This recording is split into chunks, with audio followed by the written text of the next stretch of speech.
A video that I've been promising for a while now. Jordan Binnington, Carter Hart.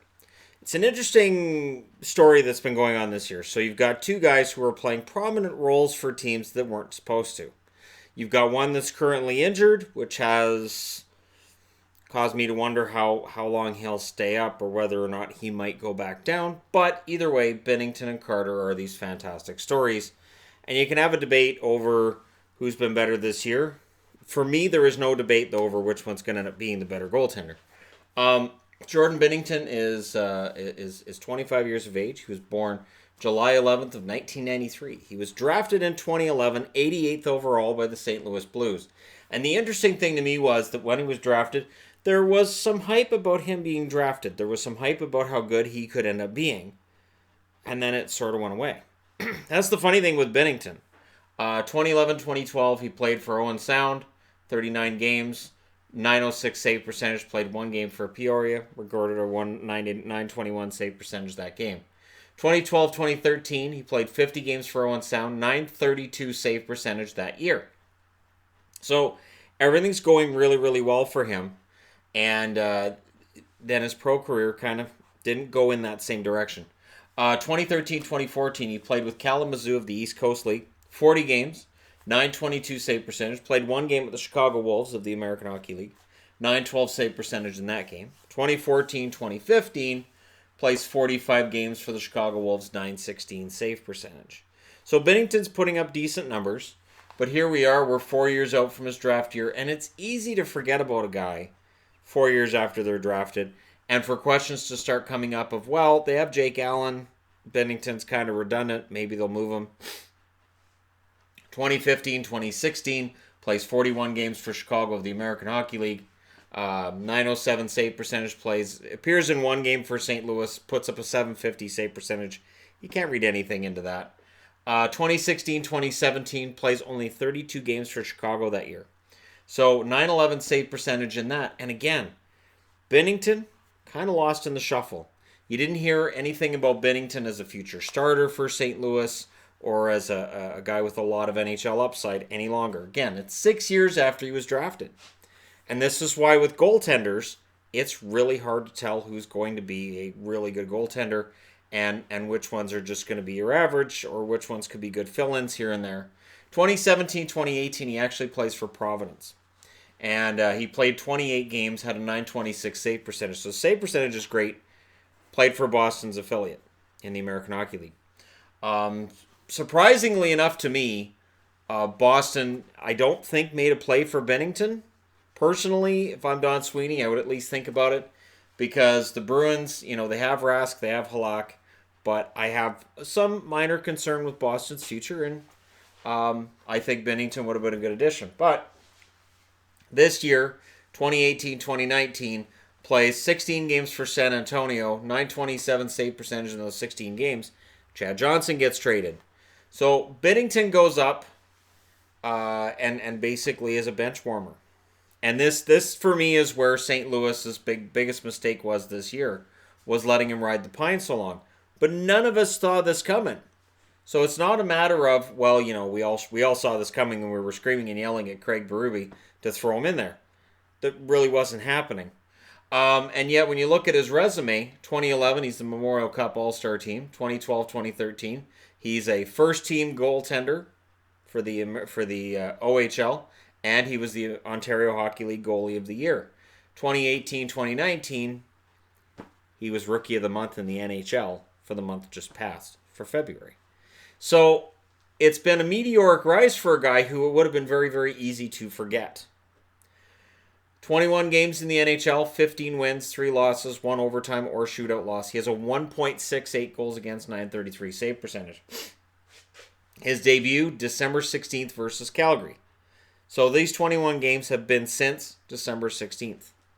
It's an amazing run he's been on. The one thing that works against him, and I know there's been a lot of talk lately about can Binnington get into the Rookie of the Year category and make some headway there. I don't think so. I think if he'd played 35 plus games, maybe. But at 21, I don't know that that's enough games for somebody to sit down and vote him as Rookie of the Year. His numbers are intimidating. They're fantastic. but I don't know that he can get into the Rookie of the Year talk.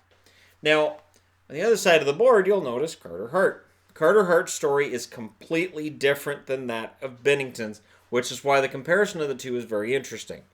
Carter Hart, born August 13th, 1998.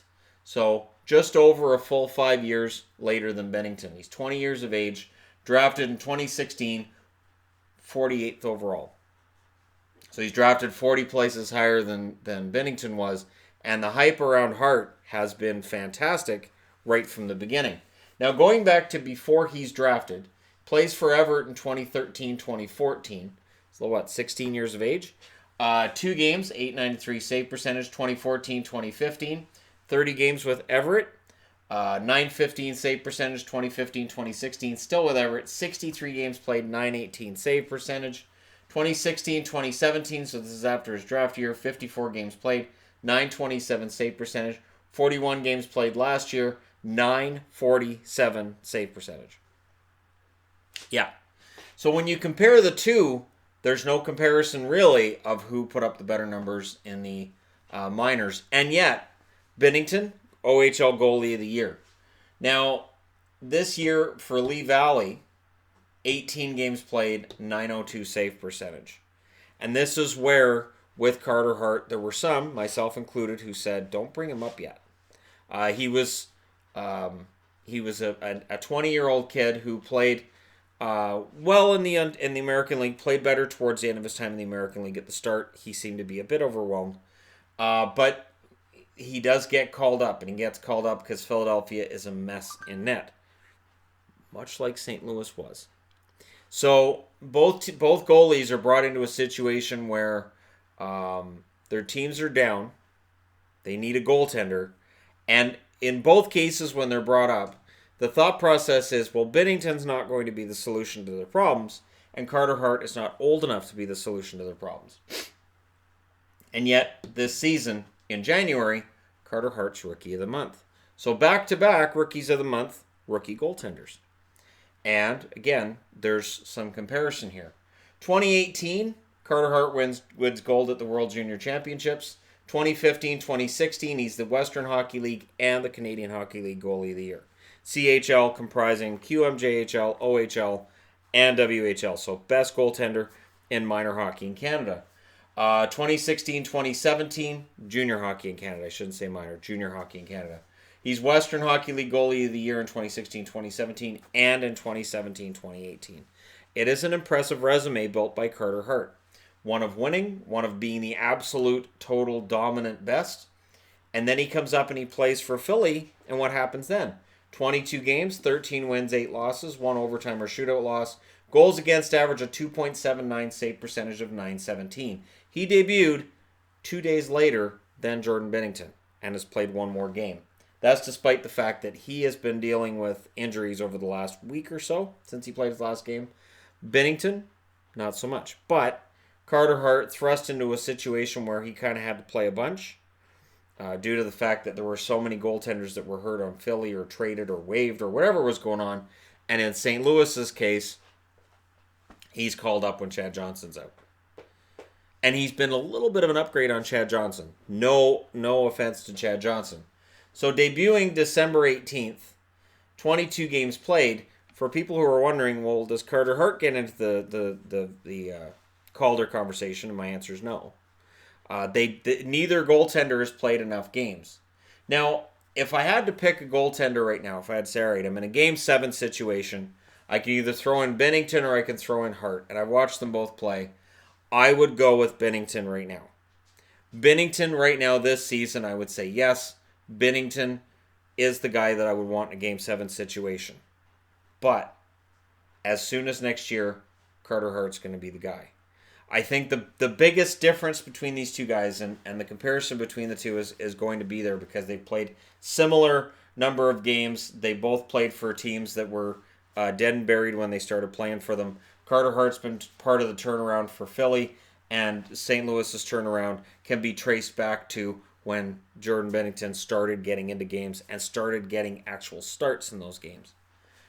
When we look back 10, 20 years from now, Carter Hart really looks like he's the answer for Philly long term. Jordan Binnington, we'll see. Again, what Hart's doing at 20 years of age is nowhere near what Binnington was doing at 20 years of age, which is a completely unfair comparison. Carter Hart has the appearance of a goaltender who could do something really special, who could be that Vezina level, like Vezina almost every season level goaltender. Binnington, excellent run, fantastic run, but his overall numbers, when you look at the overall numbers for Binnington over his career, they suggest that he's probably overachieving right now. He's on this great run. Hart's numbers over his career suggest he is more likely to have the fantastic career for himself. If you're a fan of St. Louis or a fan of Philly, either way, you've got yourself a young goaltender who is putting up some fantastic numbers. Right now, my vote goes to Bennington for who the better goalie is, but Hart is going to be the better goalie long term. Let me know what you guys think in the comment section below. Don't forget to hit like and subscribe if you're browsing your way through. You just happened upon this video. Thank you guys so much for watching. I'll talk to you again soon.